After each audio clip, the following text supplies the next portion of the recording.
पाक अफगान बॉर्डर पर तालिबान की जानिब से बिला इख्तियार जारहियत पर पाकिस्तानी अफवाज ने भारी हथियारों से मौसर मुंह तोड़ जवाब दिया। पाक फौज की जानिब से अफगान अशरफ पोस्ट पर भारी तोपखाने की मदद से गोलाबारी की गई।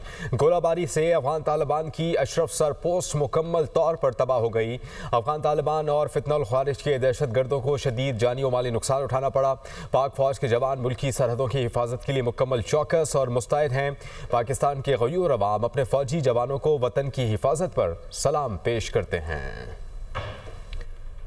पाक अफगान बॉर्डर पर तालिबान की जानिब से बिला इख्तियार जारहियत पर पाकिस्तानी अफवाज ने भारी हथियारों से मौसर मुंह तोड़ जवाब दिया। पाक फौज की जानिब से अफगान अशरफ पोस्ट पर भारी तोपखाने की मदद से गोलाबारी की गई। गोलाबारी से अफगान तालिबान की अशरफ पोस्ट मुकम्मल तौर पर तबाह हो गई। अफगान तालिबान और फितनल ख्वारिज के दहशत गर्दों को शदीद जानी और माली नुकसान उठाना पड़ा।